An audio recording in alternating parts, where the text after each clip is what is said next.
Hello. Hello, evening everyone.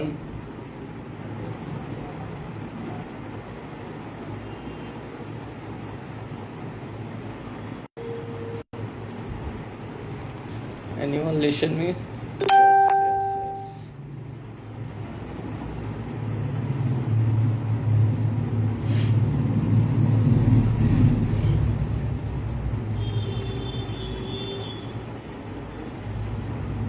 Okay, kindly write yes you are listen me. मेरी आवाज स्पष्ट आ रही है आप लोगों को? Okay okay.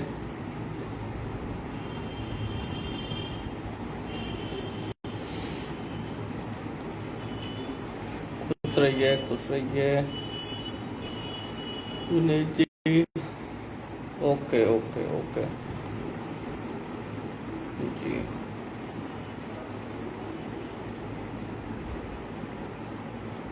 Good evening, good evening.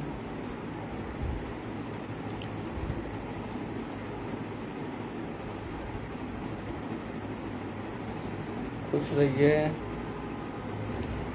तो हम लोग स्टार्ट किया जाए फिर। आज कल हम लोग पिछले टर्म में हम लोगों ने 18 एंड 17 सेक्शन 17 एंड 18, 17 में फ्रॉड एंड 18 में मिस रिप्रेजेंटेशन पढ़ा। उसका हम लोगों ने डेफिनेशन भी देखा, मतलब अंतर भी देखा, what is differences between them. उसके बाद क्या क्या उसके कॉन्सिक्वेंसेस हो सकते हैं, उस पर भी हम लोगों ने डिस्कस किया था। आज जो है हम देखते हैं, थोड़ा आज बहुत छोटा क्लास रहेगा क्योंकि आज थोड़ा सा व्यस्तता कारण जो है एक जगह हॉस्पिटल में व्यस्त हो जाने के कारण समय अभाव रहा, तो आज छोटा क्लास रहेगा। लेकिन यह है कि आज हम लोग सेक्शन 20 पर डिस्कस कर लेंगे। मिस्टेक के पोर्शन को डील करेंगे।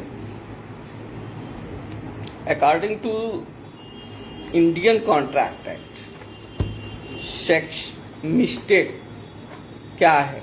अगर हम लोग अकॉर्डिंग टू सेक्शन 10 जो है, जो आवश्यक तत्व है सेक्शन 10, जिसके अनुसार अगर एक भी आवश्यक तत्व इसेंशियल्स कम रहता है तो ये माना जाता है कि कॉन्ट्रैक्ट वैलिड नहीं होगा, या तो वाइडेबल होगा या वाइड होगा।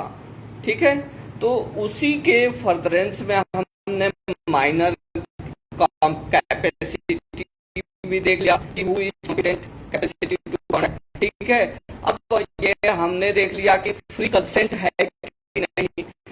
फ्री कंसेंट में हमने देखा कि क्वेश्चन होता है, अनड्यू इन्फ्लुएंस होता है, मिस्टेक होता है, मतलब कि फ्रॉड होता है, मिस रिप्रेजेंटेशन के द्वारा अगर कोई भी कॉन्ट्रैक्ट किया जाता है तो ये क्या होता है, फ्री कंसेंट की कैटेगरी में नहीं आएगा। उसी तरह फ्री कंसेंट की कैटेगरी में मिस्टेक को भी लिया गया है। मिस्टेक भी के अंतर्गत भी अगर कोई कॉन्ट्रैक्ट किया जाता है, that it come not under the preview of A free consent. स्वतंत्र सहमति के रूप में इसकी स्वीकार्यता नहीं मानी जाती है। ठीक है, तो हम ये देखेंगे कि आप लोग जनरली समझते हो ना कि अरे मिस्टेक हो गया। Mistake means what? देखिए, मिस्टेक कई प्रकार के मिस्टेक होते हैं। एक होता है जानबूझ के किया गया, तो वो किसके अंतर्गत, मिस्टेक के अंतर्गत आएगा। वो इंटेंशनली हो जाएगा, वो फ्री किस में चला जाएगा, फ्रॉड में चला जाएगा। Because you are knowing everything and try to defeat another person, जानबूझ के किया गया। इग्नोरेंस जो है मिस्टेक का एक पार्ट है। इग्नोरेंस एक वाइड टर्म है, ठीक है, जेनेसिस है, यानी वो मूल है जिसके पार्ट के रूप में मिस्टेक को देखा जाता है। इग्नोरेंस मतलब कि कह सकते हैं कि completely blank of the mind, यानी जिसके बारे में इग्नोर, मतलब हम कुछ जानते ही नहीं है, अनभिज्ञ हैं किसी भी चीज को लेकर। अगर हम देखें तो जैसे मान लीजिए कि हम फेसबुक के बारे में नहीं जानते। एक छोटा बच्चा है, 3 साल का बच्चा है, वो मोबाइल के बारे में नहीं जानता, तो क्या है, कंप्लीटली इग्नोर, मतलब इग्नोरेंस है उसके अंदर ही, उसका माइंड एकदम ब्लैंक है। वो नहीं जानता कि ये मोबाइल क्या होता है, ये पढ़ाई क्या होती है, किताबें बुक्स क्या होती है। ठीक है, तो वो इग्नोरेंस की कैटेगरी में आता है कि यानी उसके बारे में कुछ न पता होना। ठीक, एक होता है इग्नोरेंस हो गया, उसी का जो पार्ट है, उसी की एक ब्रांच इग्नोरेंस की कह सकते हैं मिस्टेक है। मिस्टेक कभी कभी होता है कि हम काम कुछ और करते हैं, हमारी बॉडी काम कुछ और करती है, लेकिन माइंड कहीं और चला जाता है। ठीक है, जैसे मान लीजिए आप लोग कभी अनुभव किए हैं, बाइक या गाड़ी 4 व्हीलर चला रहे होते हैं तो आप 24 घंटा कंसंट्रेट नहीं रहते हैं, आपकी बॉडी क्लच गियर लेती रहती है, लेकिन क्या है, क्लच गियर तो चलता रहता है, लेकिन आपका माइंड कहीं और चलता रहता है, या तो किसी के बात में करने में चलता रहता है या कहीं और चलता। इसी के दरमियान यानी आपकी बॉडी तो काम कर रही है, एग्जिस्ट कर रही है, लेकिन माइंड क्या है, एट दैट टाइम ब्लैंक हो गया है, वहां पे आपका माइंड डाइवर्ट हो गया है। तो यानी जो कार्य आप कर रहे हैं उससे माइंड का हट जाना। ठीक है, जैसे अगर गाड़ी चला रहे हैं, वहां से अगर माइंड डाइवर्ट हो गया, इन केस अगर कोई घटना उसमें हो गई, तो क्या माना जाएगा कि नहीं, हमारा ये मिस्टेक है। हम कहते हैं ना कि मिस्टेक हो गई, हमने थोड़ी सी चूक कर दी। ठीक है, दैट इज मिस्टेक। अब हमारे यहाँ लॉ के परिप्रेक्ष्य में 2 चीजें देखी जाती हैं, मिस्टेक ऑफ फैक्ट और मिस्टेक ऑफ लॉ। इसमें बहुत सारे लोग होंगे जो LLB पास आउट भी होंगे, वो लोग IPC में भी पढ़े होंगे, जनरल एक्सेप्शन में दिया गया है 76, 77 और 79 वगैरह। तो उसमें ये चीजें कही गई हैं कि किसमें मिस्टेक ऑफ फैक्ट में क्या ये जस्टिफिएबल है, it may be completely justifiable and excluded from any criminal liability, or you may be penalize. ये माना जाता है कि क्या आप उससे एकदम से कंप्लीटली अवॉइड किए जा सकते हैं या पेनलाइज किए जाएंगे। उसी तरह कॉन्ट्रैक्ट में, कॉन्ट्रैक्ट एक सिविल लॉ है, सिविल लॉ के अंतर्गत ये देखा जाता है कि मिस्टेक के अंतर्गत अगर हम कोई कार्य करते हैं, गलतीवश भूलवश अगर कोई कार्य करते हैं, तो उसके क्या कॉन्सिक्वेंसेस हो सकते हैं।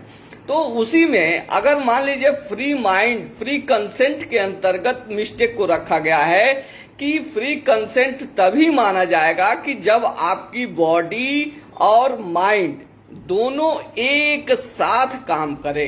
ये नहीं कि आप सोच कहीं और रहे हैं, उसी में धीरे से, जैसे आप बीमार है, करते क्या लोग हैं, आप बहुत सारे केस देखे होंगे, प्रॉपर्टी डिस्प्यूट जो होता है, जितने भी प्रॉपर्टी डिस्प्यूट होते हैं देख लीजिएगा, जितने भी रजिस्ट्री चैलेंज होती है तहसील में, ठीक है, या कोई फर्जी लिखवाता है, तो अक्सर ये देखा जाता है कि उसका पहला ग्राउंड होता है मिस्टेक। मिस्टेक होता है क्या, क्योंकि लिखने वाला यही कहता है कि हमसे गलती से लिखवा लिया गया। इट मीन्स ये मिस्टेक कैसे एक्सप्लेन किया जाएगा, इस मिस्टेक को ऐसे एक्सप्लेन किया जाएगा कि हमारी बॉडी तो काम कर रही थी, हम सक्षम थे काम करने में, सिग्नेचर करने में सक्षम थे, लेकिन हमारा दिमाग उस समय सक्षम नहीं था, हम कहीं और सोच रहे थे, या हम बीमार थे, हम मेंटल मान लीजिए पागल थे उस समय, बाद में हम ठीक हो गए और उसमें हमसे इन्होंने सिग्नेचर करा लिया। तो वो क्या हो जाएगा, वो मिस्टेक माना जाए, वो मतलब गलती मानी जाएगी कि मिस्टेक के अंतर्गत होगा। अब इसमें देखिए, अगर दूसरा व्यक्ति, एक चीज ये डाइवर्ट होता है, तो आप लोगों को क्लियर कर दूं, इस उदाहरण में अगर दूसरा व्यक्ति इंटेंशनली अगर आपसे कराता है तो वो फ्रॉड में चला जाएगा। ध्यान रखिएगा, अगर दूसरा व्यक्ति इंटेंशनली सिग्नेचर कराता है उस दरमियान, बीमार के दरमियान, या आप पागल हैं, तो फ्रॉड में चला जाएगा। लेकिन अगर वो नहीं जानता कि इस समय आप अस्वस्थ हैं, पागल हैं, और आता है कहता है साहब साइन कर दीजिए, आप सिग्नेचर कर दिए, चलिए ठीक है ले जाइए, वो नहीं जानता, वो इग्नोर है, वो एकदम ब्लैंक है, वो ले आया कागज ले आया। जैसे रूटीन वर्क में नहीं होता है कि ऑफिस के DM SDM के पास लोग लेके ऑफिस में आते हैं कि साहब ये आज की फाइलें हैं, इसको निस्तारित कर दीजिए, ठीक है। तो रूटीन वर्क में आया। लेकिन हो सकता है कि आप परिवार से झगड़ा किए हों या कहीं आप उलझ गए हों, ठीक है, मतलब माइंड आपका सेट नहीं है, माइंड प्रॉपर काम नहीं कर रहा है, ठीक है, ले आके सिग्नेचर कर दिए। उसी सिग्नेचर में अगर कोई काम हो जाता है तो वहां पर सिर्फ और सिर्फ एक ही प्ली बचता है कि ये जो कार्य किया गया है ये मिस्टेक के अंतर्गत किया गया है। हम उस समय कंप्लीटली डाइवर्टेड थे, हमारा माइंड उस समय सिग्नेचर तो हमने किया, बॉडी तो हमारी काम की, लेकिन हमारा माइंड जो था वो कहीं और था। I was not proper way working as a proper way, ठीक है। तो ये एक्सक्यूज लिया जाता है जिसके अंतर्गत कई सारे डिफरेंसेस आपको क्रिएट होते हैं और उसी के अंतर्गत आपको रिलीफ मिलती है, ठीक है। तो हम पहले पढ़ेंगे इग्नोरेंस। इग्नोरेंस मतलब होता है, इसको हिंदी में क्या कर सकते हैं इग्नोरेंस को, ठीक है। चलिए, इग्नोरेंस मतलब हिंदी में ये कर सकते हैं कि भूलवश कर सकते हैं। आप लोगों को पता हो तो लिख दीजिए, मैसेज कर दीजिए, ठीक है। इग्नोरेंस दो प्रकार का होता है। पहला हम इसको एक्सप्लेन कर सकते हैं, इग्नोरेंस सिंप्लिसिटर, लिख लीजिएगा इग्नोरेंस, उसमें पहला इग्नोरेंस सिंप्लिसिटर और दूसरा जो है मिस्टेक, ठीक है। इग्नोरेंस सिंप्लिसिटर में आगे लिख लीजिए माइंड इज उपेक्षा, उपेक्षा हाँ हो सकता है, लेकिन ये उपेक्षा इग्नोरेंस और उपेक्षा में अलग होता है, थोड़ा सा डिफरेंस होगा, ठीक है। इसमें लिख लीजिएगा इग्नोरेंस सिंप्लिसिटर और दूसरा क्या बोले मिस्टेक। तो इग्नोरेंस सिंप्लिसिटर मतलब होता है कि माइंड इज कंप्लीटली ब्लैंक, यानी हमारा दिमाग उस समय पूर्णतः क्या है, खाली है, ठीक है। इग्नोरेंस सिंप्लिसिटर यानी आपके अंदर न कल है न छपट है, मतलब किसी प्रकार का फ्रॉड का इंटेंशन नहीं है आपके अंदर कोई, आप एकदम इनोसेंट हैं, कंप्लीटली इनोसेंट हैं और क्या कर रहे हैं, उसी इनोसेंट के अंतर्गत किसी कार्य को संचालित किए जा रहे हैं। जैसे हमने आपको सिंपल सा उदाहरण दिया कि गाड़ी चला रहे हैं और हाईवे पे हैं आप, 100 की स्पीड में जा रहे हैं और अचानक माइंड क्या हो जाता है, माइंड आपका कहीं न कहीं डाइवर्ट हो जाता है, ठीक है। और क्या काम करता है, आपका हाथ मतलब एक्सीलेटर पर रहता है और पैर ब्रेक पे रहता है, ठीक है। तो आपका गति चलती रहती है लेकिन शरीर जो है उसको नियंत्रित किए है, ठीक है। लेकिन उस समय माइंड जो है आपका काम नहीं कर रहा है, ठीक है। अज्ञानता, यस अज्ञानता इसको कह सकते हैं, ठीक है। अज्ञानता, इग्नोरेंस को अज्ञानता के रूप में देखा जा सकता है, ठीक है। तो ये एक उदाहरण है, यानी किसी समय 24 घंटा व्यक्ति का माइंड कॉन्शियस नहीं रह सकता है। तो जब वो अनकॉन्शियस मतलब कि कंप्लीटली ब्लैंक, जैसे मान लीजिए सुबह उठ के सो के उठिए तो आपको हो सकता है कि आपको तरोताजा हो, कोई टारगेट हो कि आज एग्जाम देने जाना है, आज पेपर पढ़ने जाना है, ये करना वो करना, दुनिया भर का काम। लेकिन जैसे सो के उठते हैं तो आपका 5 मिनट जो समय होता है बिस्तर पे वो कंप्लीटली इग्नोरेंस का होता है कि पहले तो अपने को याद करें हम कौन हैं, कहां पर हैं और क्या हमारा अस्तित्व है, ठीक है। तो एक छोटा सा उदाहरण है जिसके अंतर्गत हम कह सकते हैं कि हम उस समय कंप्लीटली हमारा माइंड ब्लैंक था, ठीक है। लेकिन वही अगर जब हम मिस्टेक का उपयोग करते हैं तो मिस्टेक के अंदर कहा गया है कि इनकरेक्ट इंफॉर्मेशन, आपको जानकारी तो है, मिस्टेक में कहा गया, ध्यान रखिएगा, मिस्टेक के अंतर्गत यह कहा गया है कि जानकारी तो आपको है लेकिन जो जानकारी है वो गलत जानकारी रखे हैं, ठीक है।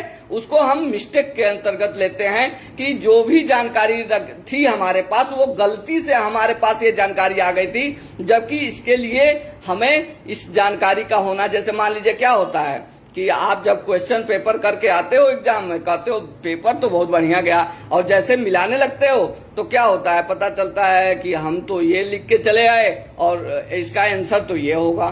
It is a best example for that कि क्या है कि यानी मिस्टेक हो गई, आपसे कहीं ना कहीं चूक हो गई, आपके अंदर कोई इंटेंशन नहीं था, आप तो गुड फेथ में थे कि जो हम जानते हैं वही इसका आंसर है, अब वो आप लिख के चले भी आए, ठीक है, तो उसी के अंतर्गत मान जाएगा कि ये आपसे मिस्टेक हो गई कि जो हम लिख के आए हैं वो उसका उत्तर नहीं था, हमारे अंदर एक गलत इंफॉर्मेशन विद्यमान थी जिसके अंतर्गत हम उस प्रश्न का उत्तर गलत लिख के चले आए, तो वो आपसे मिस्टेक हो गई, ठीक है। अब जैसे मान लीजिए कि गाड़ी चलाते हो और कभी कभी होता है कि तेज एक्सीलेटर ले लेते हो, तो उस समय क्या होता है, आपको इन्फॉर्मेशन रहती है लेकिन आपकी बॉडी उसी तरह से काम नहीं करती, वो गलत रिप्रेजेंट कर देती है, जिसके अंतर्गत एक्सीडेंट के रूप में कन्वर्ट हो जाता है वो मिस्टेक, ठीक है। तो कई सारे उदाहरण हैं कि किस अवस्था में किस समय आपका माइंड ब्लैंक है तो वो इग्नोरेंस सिंप्लिसिटर में आएगा।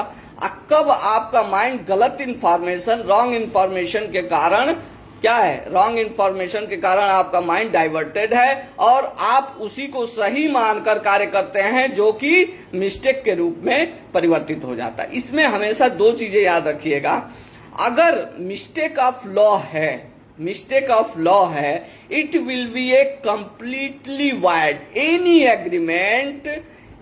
Agreement has been done in pursuance of mistake of law or any portion which has been affected by the mistake of law, it will be a completely void, ठीक है।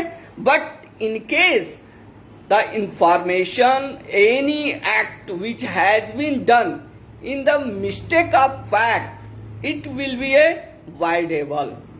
It means it may be depend on the other person option, यानी दूसरा व्यक्ति अगर सहमत हो जाता है कि नहीं हमने जो इंफॉर्मेशन दी है, जो हम इंफॉर्मेशन दिए हैं चाहे जो किए हैं एग्रीमेंट, तो अगर अगला व्यक्ति कहता है कि चलिए ठीक है कोई दिक्कत नहीं है, हम इसको एज ए भूलवश मान के और एग्रीमेंट कर लेते हैं, इसको एग्जिस्ट कर देते हैं, that will be a valid agreement.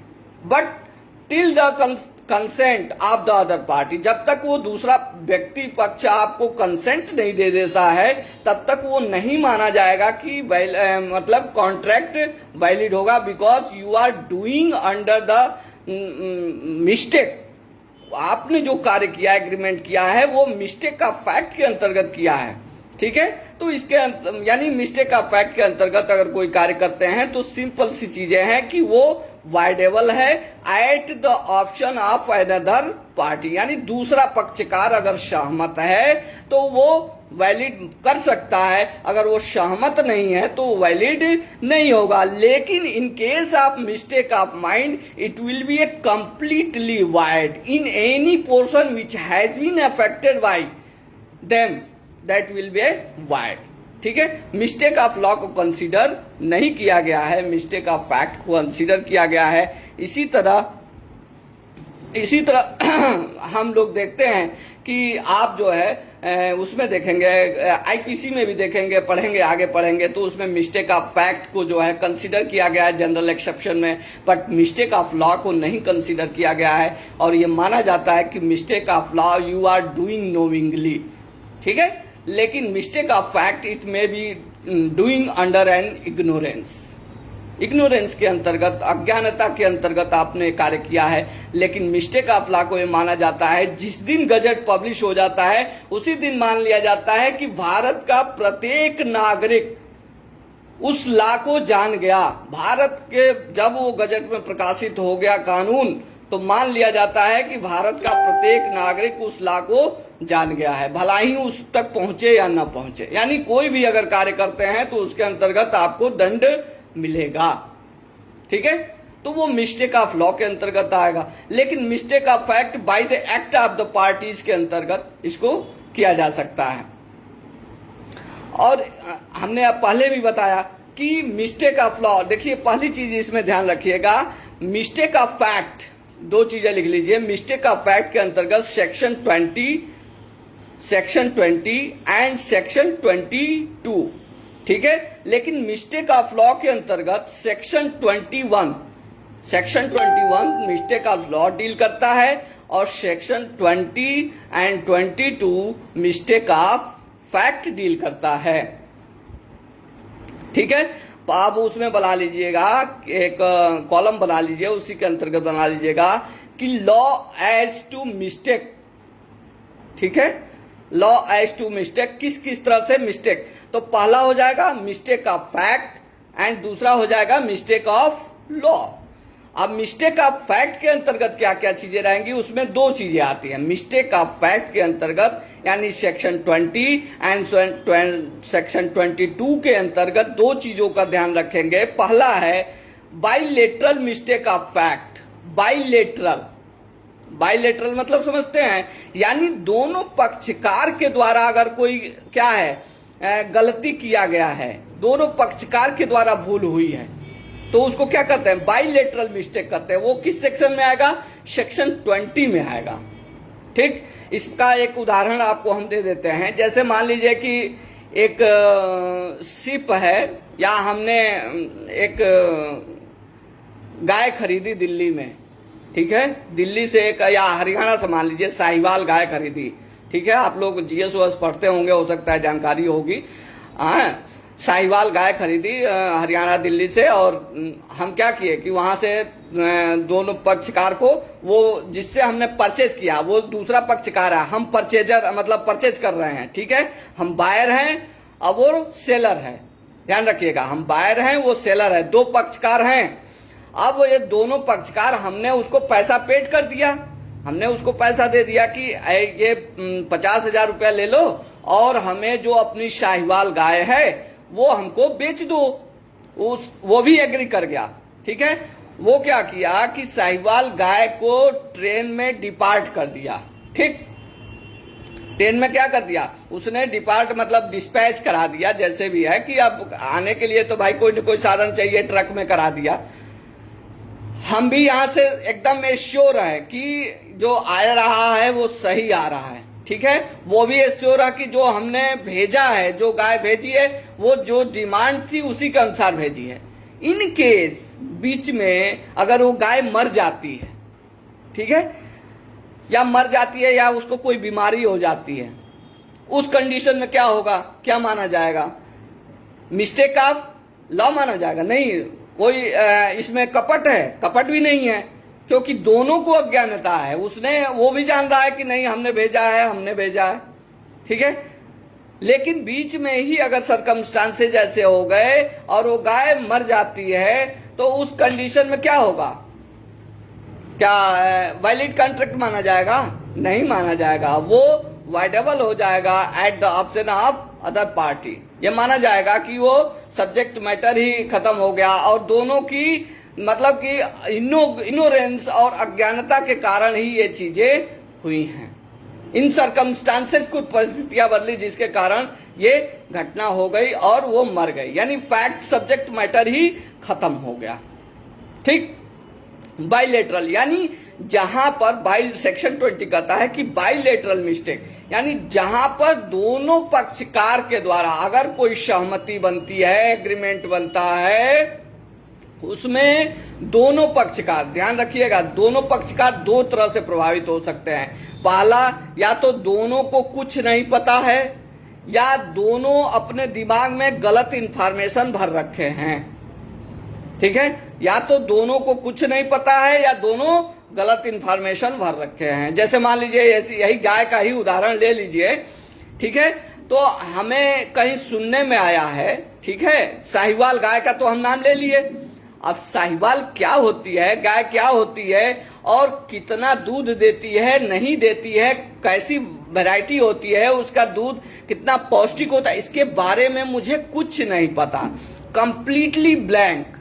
I did not know anything about the Sahiwal cow, ठीक है, उस गाय के बारे में हम कुछ नहीं जानते। उस कंडीशन में क्या हुआ, इग्नोरेंस सिंप्लिसिटर, यानी कुछ हमें नहीं पता, उसको भी कुछ नहीं पता है, ठीक है, या हम भी मीडिएटर हैं, इसमें ये कह सकते हैं हम मीडिएटर हैं, हम भी कुछ नहीं जानते हैं। हम जिसको बेचेंगे, वहां से दिल्ली से मंगा के हम जिसको बेचेंगे, जिससे कॉन्ट्रैक्ट किया है कि तुम्हारे लिए गाय मंगा दे रहे हैं, उसको जिसको बेचेंगे उसको भी कुछ नहीं पता साहिवाल गाय के, यानी दोनों लोग कंप्लीटली इग्नोर, सिंप्लिसिटर इग्नोरेंस, यानी ब्लैंक है, उस गाय के बारे में कुछ इंफॉर्मेशन। या दूसरा कंडीशन ये हो सकता है कि गाय के बारे में हम लोग गलत इंफॉर्मेशन रख रखे हैं। जैसे मान लीजिए गाय के बारे में ये हम रख रखे हैं कि जो दूध देती है बहुत गाढ़ा होगा, उसका दूध बहुत पौष्टिक होगा, उसका दूध कोरोना से लड़ने में फायदेमंद होगा। ठीक है, हम भी इंफॉर्मेशन रखे हैं गलत इंफॉर्मेशन, और उसको भी बताए हैं, वो भी रखा है गलत इंफॉर्मेशन। ठीक है, तो यानी दोनों की मिस्टेक हो गई। ठीक है, तो उस कंडीशन में अगर कोई का मतलब एग्रीमेंट एग्जीक्यूट किया जाता है, अब ये जिसको हम एज ए मीडिएटर बेच रहे हैं, ये उसके ऊपर डिपेंड करेगा कि क्या है, उसके ऊपर डिपेंड करेगा कि ये हमारे कॉन्ट्रैक्ट को माने या न माने। ठीक, यानी हमेशा ध्यान रखिएगा, दो चीजें अपने दिमाग में बैठा लीजिएगा मिस्टेक के बारे में, सिर्फ मिस्टेक के बारे में। एक होता है mistake completely blank of the mind, और दूसरा होता है इनकरेक्ट इंफॉर्मेशन। दो ही कंडीशन में गलती हो सकती है। अगर तीसरा कंडीशन यहाँ पे अप्लाई होता है तो वो फ्रॉड में चला जाएगा या मिस रिप्रेजेंटेशन में चला जाएगा, वो मिस्टेक की कैटेगरी में नहीं रहेगा। और अगर इससे भी एक्सीड करेंगे तो वो मिस्टेक ऑफ लॉ में चला जाएगा। ठीक है, तो कहीं भी हमको बाइफरकेट करना हो, कहीं भी हमको अगर जनरेट करना, बताना हो, डिफ्रेंशिएट करना हो, किसी केस को अगर हम हैंडल कर रहे हैं, डील कर रहे हैं, एज ए बीइंग ए जज कर रहे हैं या एज ए एडवोकेट कर रहे हैं, तो हमें देखना होगा कि अगर दो व्यक्ति हैं, अगर एग्रीमेंट किए हैं और उनका काज ऑफ एक्शन क्या है, वो चैलेंज किस चीज को कर रहे हैं, तो अगर वो मिस्टेक के पॉइंट पे आए हैं कि that has been not free consent because it has been done under the mistake, then 2 point must be calculated and verified। पहला पॉइंट होगा कि क्या दोनों पार्टी इस बारे में जानते थे कि नहीं जानते थे या कंप्लीटली इग्नोरेंट थे। दूसरा पॉइंट ये होगा कि इनके दिमाग में गलत इंफॉर्मेशन तो नहीं थी। ठीक है, तो ये दोनों पॉइंट अगर टेस्ट कर लेंगे तो आपको पता चल जाएगा कि जो एग्रीमेंट हुआ है वो मिस्टेक के अंतर्गत हुआ है, और ये दोनों अगर इसके अंतर्गत मिस्टेक के अंतर्गत होता है एक्ट, तो ये मिस्टेक ऑफ फैक्ट के अंतर्गत आता है। और जब मिस्टेक ऑफ फैक्ट के अंतर्गत आता है तो ये क्या, इसके कॉन्सिक्वेंसेस क्या होंगे, वाइडेबल होगा। और वाइडेबल जब होगा तो ये दूसरे पक्षकार के ऊपर डिपेंड करेगा कि इसको सहमति दे कि नहीं दे। ठीक है, यानी अगर वो चाहेगा तो इसको वैलिड कर सकता है, अगर वो नहीं चाहेगा तो इसको वैलिड नहीं कर सकता है। इसके अंतर्गत ये चीजें आती हैं, और यही दो पॉइंट के अंतर्गत हम लोग आगे भी डिस्कस करेंगे। तो सेक्शन 20 मिस्टेक में भी इट में भी मिस्टेक ऑफ फैक्ट, दो चीजें, पहला बाइलेटरल और दूसरा यूनिलेटरल। पहला बाइलेटरल मिस्टेक होता है मिस्टेक ऑफ फैक्ट, और दूसरा यूनिलेटरल मिस्टेक ऑफ फैक्ट होता है। Bilateral mistake of fact section 20 में दिया गया है, और unilateral mistake of fact, bilateral मतलब द्विपक्षीय उपेक्षा, द्विपक्षीय उपेक्षा या अज्ञानता, यानी दोनों व्यक्ति अनभिज्ञ हैं। यूनिलेटरल मतलब एक पक्षीय अज्ञानता। ठीक है, यानी एक व्यक्ति अज्ञान है उसमें, अगर एग्रीमेंट हो रहा है तो उसमें केवल एक व्यक्ति अज्ञान है, दूसरा जानता है। ठीक है, तो अगर वो अज्ञानतावश, एक व्यक्ति कोई अज्ञानतावश कोई कार्य करता है तो वो भी मिस्टेक ऑफ फैक्ट के अंतर्गत ही आता है। अब ये डिपेंड करेगा कि वो मिस्टेक एक व्यक्ति द्वारा मिस्टेक किया गया है, क्या दूसरा व्यक्ति उसको कंसीडर करता है कि नहीं। अगर दूसरा व्यक्ति उसको कंसीडर कर लेता है तब ये माना जाएगा कि mistake has been done by unilateral, यानी एक व्यक्ति द्वारा किया गया है और उसकी वैलिडिटी दूसरा व्यक्ति दे सकता है, यानी voidable at the option of the other party, उसको वैलिड किया जा सकता है, अन्यथा उसको वैलिड नहीं किया जा सकता। इस कंडीशन में वो एग्रीमेंट जो होगा वो वाइड माना जाएगा। ठीक है, अब हम आगे आएंगे कि मिस्टेक ऑफ लॉ।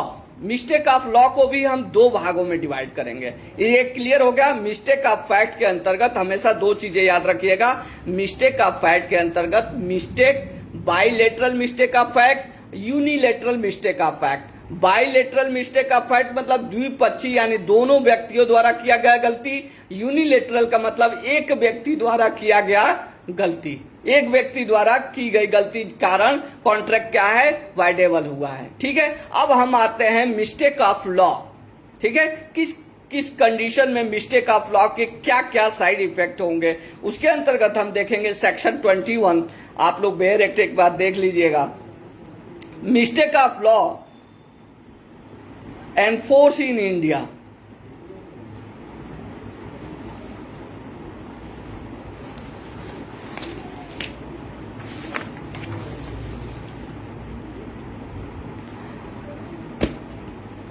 आप देखिए, मिस्टेक ऑफ लॉ दो चीजें हैं।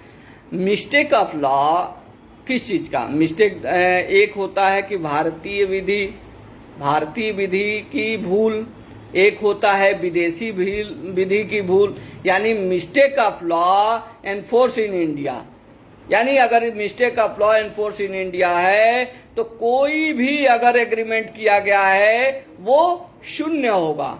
लेकिन इन केस अगर मान लीजिए कोई अमेरिका में लॉ है, ठीक है, और कोई एग्रीमेंट किया गया है, भारत में किया गया है, वहां के लॉ के अंतर्गत ही किया गया है, लेकिन भारत में एनफोर्सेबल नहीं है, कोई एग्रीमेंट हाई सी पे किया गया है जहां कई देशों की मतलब लॉ विधियां, वहां कोई विधि मान्य नहीं मानी जाती है हाई सी पे, जिसको कहते हैं इंटरनेशनल पिक पॉइंट, जल क्षेत्र होता है हाई सी, जहां पर जहाज हो रहा है वहां हाई सी का मतलब हर देश की मतलब वो पाई जाती है कि हर देश का इस पर शासन अनुशासन लागू नहीं हो सकता है। ठीक है, एक लिमिट है, उसके बाद वो फ्री हो जाते हैं। हाई सी पर कोई की गई, ठीक है, वो किसके परव्यू में आएगा। तो अगर इस तरह के कंडीशन में की गई है तो वो मिस्टेक, यानी जो विधि जो लॉ अगर इंडिया में एनफोर्सेबल, अगर कोई एग्रीमेंट इंडिया में होता है, अगर वो लॉ के द्वारा यानी लॉ की भूल के अंतर्गत होता है, लेकिन वो लॉ की भूल क्या है, इंडिया में एनफोर्सेबल है, अगर वो लॉ एनफोर्सेबल है और उसको अवॉइड करके, इग्नोर करके अगर हम कोई कॉन्ट्रैक्ट करते हैं, that will be a mistake by law.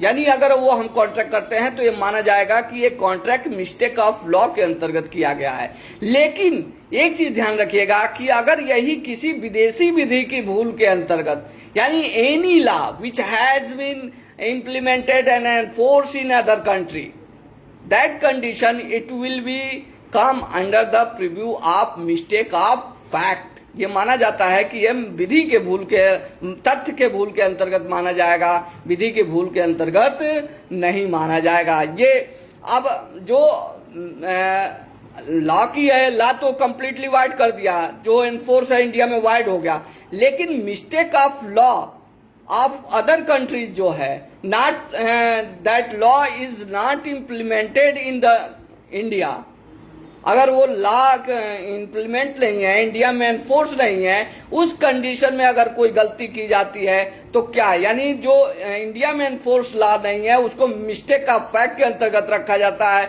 उसमें भी दो तरह के कंडीशन अप्लाई होते हैं, बाइलेटरल एंड यूनिलेटरल।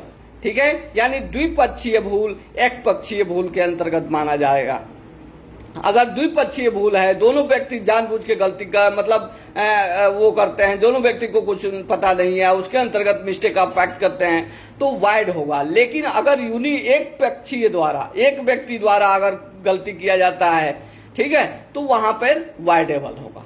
यानी मिस्टेक ऑफ फैक्ट भी यानी दो तरीके से यहां हो गया, यानी विदेशी विधि की भूल, अगर दो द्विपक्षीय दोनों व्यक्ति अगर जानबूझ के विदेशी विधि की भूल करके कोई एग्रीमेंट करते हैं तो वो शून्य माना जाएगा। लेकिन अगर एक पक्षीय यूनिलेटरल, यानी एक पक्षीय कोई व्यक्ति विदेशी विधि की भूल के अंतर्गत कोई कार्य करता है, एग्रीमेंट करता है, तो वो क्या माना जाएगा, वो वाइडेबल माना जाएगा at the option of other party. दूसरे पक्षकार की सहमति के ऊपर डिपेंड करेगा कि उस पर सहमत है कि नहीं है। अब अकॉर्डिंग टू सेक्शन हम थोड़ा सा देख लें। According to section an agreement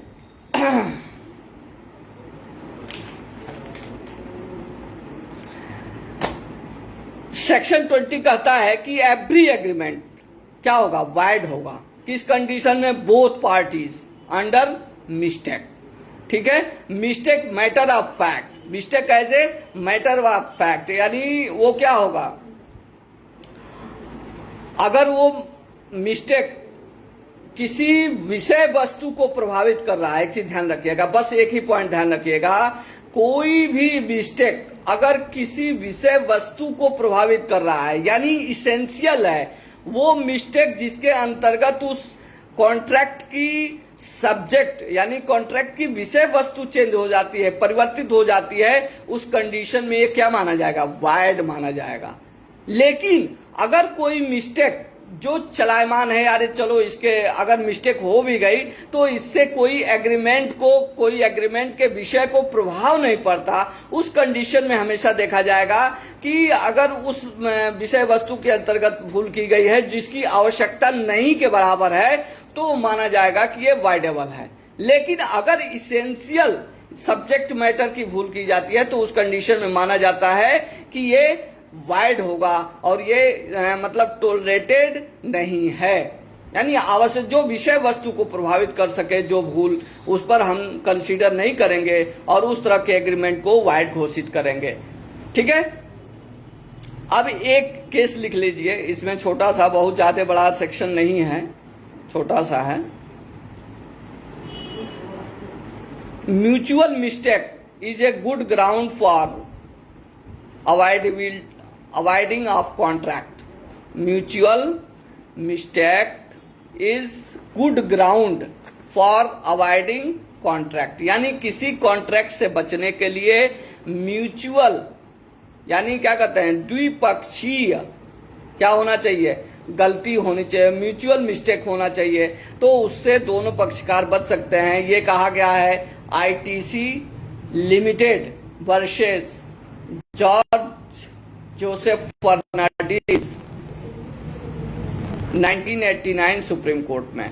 यानी दोनों व्यक्तियों के द्वारा अगर कोई मिस्टेक, म्यूचुअल आप देखिएगा, ध्यान दीजिएगा, एक होता है म्यूचुअल मतलब जानते हैं कि दोनों व्यक्ति जानबूझ के गलती करते हैं। कोई ऐसा भी कॉन्ट्रैक्ट होगा है भी कि जहां दोनों व्यक्ति जानबूझ के अपने फायदे के लिए कॉन्ट्रैक्ट कर लेते हैं कि चलो ठीक है हम लोग दोनों लोग सहमत होके और कॉन्ट्रैक्ट कर लेते हैं। जैसे आपको एक छोटा सा उदाहरण दे देते हैं, जैसे मान लीजिए कि एक केस आया जिसमें कौस्तुभ जी खड़े हो गए एज ए वकील, ठीक है। उसी में विपक्ष में इन्होंने एक दूसरे को खड़ा कर लिया, ठीक है, विपक्षी, यानी ये पक्षकार भी हो गए और विपक्षी भी हो गए। तो यहां पर तो इन्होंने माइंड अप्लाई किया, लेकिन ये क्या हुआ, जैसे मान लीजिए कि ये सोचे कि अरे ठीक है जैसे भी है, या ये संजोग भी कह सकते हैं कि जो ये आए दूसरा कोई जो दूसरा पक्षकार था इनके किसी दोस्त को अपॉइंट कर लिया एज एडवोकेट और दोनों लोग डायस पे खड़े हो गए। उस कंडीशन में क्या होगा, दोनों लोग आपस में आर्गुमेंट कर रहे हैं और जान गए कि अरे ठीक है कोई दिक्कत नहीं है, ऐसा करते हैं कि हम सहमत हैं। विपक्षी कहता है, हम विरोध करने के बजाय कहता है कि नहीं हम कौस्तुभ जी की बात से सहमत हैं, ये जितना क्लेम कर रहे हैं सब लीगल है, ठीक है। यानी वहां गलती क्या हो रही है, यानी या तो गलती से एविडेंस गलत प्रस्तुत कर रहा है या इनकी बातों को सहमति दे रहा है इग्नोरेंस के कारण, ठीक है। तो वहां पर अगर कोई भी कॉन्ट्रैक्ट होता है, कोई भी अगर एक्टिविटीज होती है, तो ये माना जाएगा कि म्यूचुअल यानी अंडरस्टैंडिंग, दोनों पक्षकार की सहमति के अंतर्गत मिस्टेक की गई है और उस मिस्टेक के अंतर्गत इन लोगों को फायदा हुआ है, तो वो मिस्टेक क्या हो जाएगा, वो माना जाएगा कि इससे कॉन्ट्रैक्ट का अगर तीसरा व्यक्ति है उसमें कोई व्यक्ति चाहे तो उसको अवॉइड कर सकता है या उसको माना नहीं जा सकता है कि चलो ठीक है कोई वैलिडिटी उसकी नहीं रहती है, ठीक है, उस तरह के कॉन्ट्रैक्ट की। अब सेक्शन 22 देख लीजिए, section 22 contract cause by mistake of one party, यानी यूनिलेटरल की बात कर रहा है, and it is a matter of fact, contract is not voidable, it was cause by one of the parties mistake. यानी यूनिलेटरल कॉन्ट्रैक्ट अगर कोई करता है, एक व्यक्ति के द्वारा अगर कोई गलती की जाती है और उसके अंतर्गत तो अगर कोई कॉन्ट्रैक्ट होता है, एग्रीमेंट होता है, तो वो at the option of other party voidable माना जाएगा, ठीक है। 21 आपको बताई दी है कि 21 मिस्टेक ऑफ लॉ है, जिसके अंतर्गत अगर mistake of law in India है वो वाइड होगा, कंप्लीटली वाइड होगा, लेकिन mistake of law of foreign country है यानी विदेशी विधि है तो वो मिस्टेक ऑफ फैक्ट के अंतर्गत आएगा। उसमें भी दो प्रकार का होगा, बाइलेटरल होगा, यूनिलेटरल होगा। ये टोटल जो है मिस्टेक के बारे में सेक्शन 20, 21 एंड 22 के बारे में है। इसमें बस यही होता है कि एग्जाम्पल आपको आएंगे, मतलब उदाहरण के रूप में पूछे जा सकते हैं, क्वेश्चन पूछे जा सकते हैं। तो कंसेप्ट अगर आपका क्लियर रहेगा तो कोई भी क्वेश्चन आसानी से आप कर सकते हो। इसमें छोटी छोटी टिप्पणी भी आती है लिखने के लिए मेंस वगैरह में, तो 2, 4 नंबर 5 नंबर का, तो उसमें भी आप लिख सकते हो, उतना सफिशियंट है। ठीक है, जो मेन पॉइंट है अब देखिएगा आगे आएगा। ये पूरा एक क्वेश्चन बनता है, आप लोग समझ लीजिएगा, पूरा फ्री कंसेंट जो है एक क्वेश्चन बनता है। और ये ध्यान रखिएगा कि फ्री कंसेंट में कहा गया है कि every consent may be free if it has not been caused by, एक चीज ये वर्ड ध्यान रखिएगा, if it has not been caused by, यानी सारे स्वतंत्र सहमति माने जाएंगे अगर यह इन चीजों के द्वारा कारित न किया गया हो, कोअर्सन के द्वारा न किया गया हो, अनड्यू इन्फ्लुएंस के द्वारा न किया गया हो, और फ्रॉड के द्वारा न किया गया हो, और मिस्टेक के द्वारा न किया गया हो, मिस रिप्रेजेंटेशन के द्वारा न किया गया हो। ठीक है, तो ये आवश्यक तत्व है किसी भी कॉन्ट्रैक्ट के लिए। सेक्शन 10 में फ्री कंसेंट के अंतर्गत आता है, जिसके अंतर्गत ये चीजें होनी चाहिए। अगर इन चीजों से प्रभावित कॉन्ट्रैक्ट है तो वो क्या हो जाएगा, ये मान लिया जाएगा कि ये कॉन्ट्रैक्ट वाइडेबल होगा या वाइड होगा at the option of the other party, ये फ्री कंसेंट के अंतर्गत नहीं आएगा। ठीक है, अब हम लोग अगला पढ़ेंगे, अगला टॉपिक होगा हम लोगों का section 23 and 24, lawful object and lawful consideration.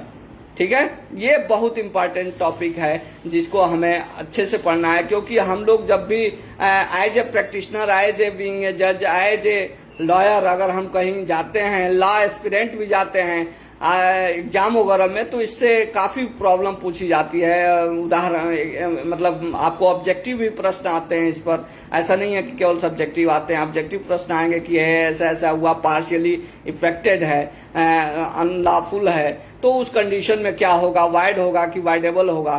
तो इस कंसेप्ट को जानना जरूरी है। इस पर हम लोग जो है कल चर्चा करेंगे। हो सकता है 1% चांस है कि कल हमारी अवेलेबिलिटी नहीं रहेगी, इसके लिए मैं क्षमा प्रार्थी हूँ। अगर आ गया तो रहूँगा, लेकिन अगर नहीं आया तो कल क्षमा प्रार्थी हूँ। फिर अगले टर्म पे हम लोग इन दोनों केसेस का देखेंगे। अगर किसी को कोई क्वेश्चन पूछना है, कुछ पूछना है, तो आप लोग पूछ सकते हैं। जितना आप तक पढ़ाया हूँ, 5 मिनट का समय 10 मिनट का है, आप लोग पूछ लीजिए, हम बता देंगे, कोई दिक्कत नहीं है।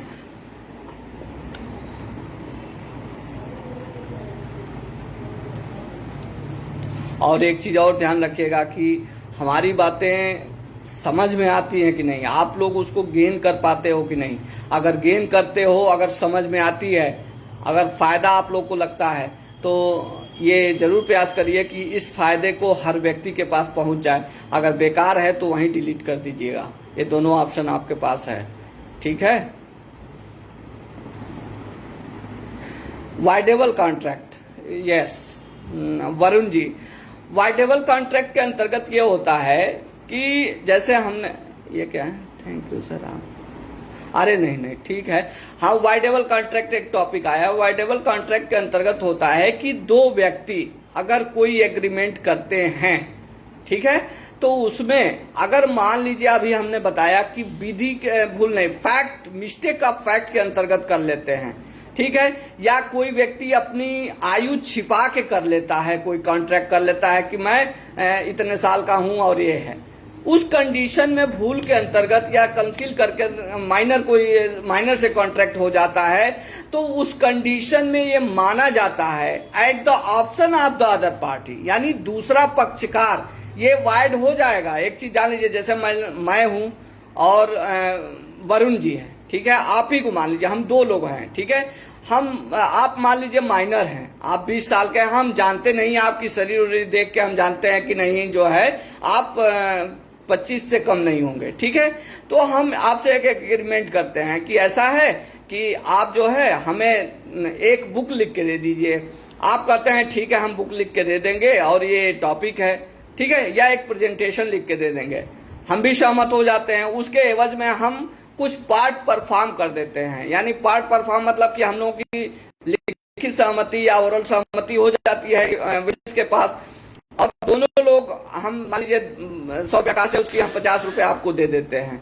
ठीक है, बाद में आप कहते हैं कि नहीं ऐसा है कि हम जो है नहीं करेंगे, आप क्योंकि मैं माइनर हूं, आप कुछ कर भी नहीं सकते हमारा, मैं नहीं लिखूंगा, मैं बाउंड नहीं हूं, आप मना कर दिए। तो उस कंडीशन में क्या होगा, वाइड हो जाएगा, हमारा जो एग्रीमेंट होगा वो वाइड हो जाएगा। लेकिन ये अगर आपके ऊपर है, आप चाहोगे तो वाइडेबल है। अभी at the option of you, यानी जब आप माइनर होते हुए भी अगर उस चीज को एक्सेप्ट कर लेते हो, वाइडेबल है तब तक।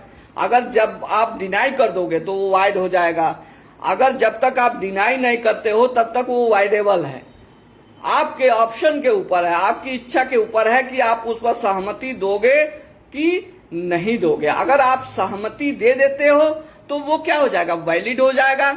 अगर आप सहमति नहीं दोगे तो वो वाइड हो जाएगा, यानी वाइडेबिलिटी will be depend on you because it has been done by mistake of fact, यानी मेरे द्वारा, एक व्यक्ति द्वारा, एक पक्षीय मिस्टेक ऑफ फैक्ट है, मेरे द्वारा ये नहीं पता किया गया कि आपकी आयु क्या है, और उसके अंतर्गत सारी चीजों में हम अपनी सहमति देके और आपसे कॉन्ट्रैक्ट कर लिए। ठीक है, भारतीय विधि के बारे में भूल होने पर संविदा वैध होगा या शून्य होगा। भारतीय विधि के भूल यानी फैक्ट हम अभी पढ़ाए हैं कि mistake of law enforce in India, यानी जो विधि भारत में प्रवर्तनीय है उसके अंतर्गत अगर कोई व्यक्ति जानबूझकर या न जानते हुए अगर कोई एग्रीमेंट करता है तो कंप्लीटली वाइड होगा, शून्य माना जाएगा। ठीक है, उसमें कहीं कोई कंफ्यूजन नहीं है। एक चीज सिर्फ इतना ध्यान रखिएगा कि जो भारत में प्रवर्तनीय है और हम एज ए सिटीजन उसको नहीं जानते हैं और कहते हैं तो वो विधि की भूल के अंतर्गत आएगा और वो क्या हो जाएगा, शून्य हो जाएगा। लेकिन अगर विदेशी विधि है उसके अंतर्गत अगर हम कोई कॉन्ट्रैक्ट करते हैं तो वो वाइडेबल माना जाएगा, यानी ये हमेशा माना जाएगा कि दूसरा पक्ष अगर सहमति दे देगा तो वैलिड हो जाएगा, यानी बीच का हो जाएगा, यानी ना तो वो वाइड है ना वो वैलिड है, वाइडेबल है। यानी अगर वो सहमति दे देगा तो वैलिड में कन्वर्ट हो जाएगा, अगर वो सहमति नहीं देगा तो वो वाइड में कन्वर्ट हो जाएगा, यानी बीच का है। जो घर में बिचला नहीं पैदा होते हैं वो बड़े को भी मैनेज करते हैं, छोटे को भी मैनेज करते हैं। आप लोग भी हो सकता है इसमें कोई बीच में हुआ हो, ठीक है, अपना मझला भाई हो, मझली बहन हो, तो इस तरह से चीजें आती हैं। तो बीच का है, उसी के ऊपर डिपेंड करेगा क्या होगा। लेकिन अगर जो विधि लॉ अगर भारत में प्रवर्तनीय है, भारत में चल रही है, उसकी भूल अगर की जा रही है तो कंप्लीटली शून्य माना जाएगा। ठीक है, okay, best of luck, thank you, I hope for your good future and try करते रहिए। एक्चुअली क्या है कि आप जितना अच्छा पढ़ेंगे, ठीक है, हर विधि की कमांड होना, देखिए सफलता असफलता ये दोनों बहुत ही अंदर हो गया। जो असफल हो गया वो नहीं जानकार, ऐसा नहीं है। जो व्यक्ति अगर मान लीजिए किसी कारणवश असफल हो गया, नॉलेज कम नहीं है, वही 2-4% लेके लोग क्या हो जाते हैं, IRS हो जाते हैं, वही 2-4% लेके IS हो जाते हैं, IPS हो जाते हैं, IFS हो जाते हैं। तो नंबर का अंतर होता है, इससे किसी की कैपेबिलिटी कम नहीं हो जाती है। ठीक है, तो हमारा यही विशेष है कि आप लोग अच्छे से पढ़ें, तैयारी करें और जितना जितना सब लोगों को कन्वे कर सकें कि जिससे इसका लाभ मिल सके। ठीक है, व्यस्तता में हाँ ये हो सकता है कि भाई 2-4 दिन कम समय दे सकूं, 2-4 दिन अधिक दे सकूं। ठीक है, good night everyone, thank you.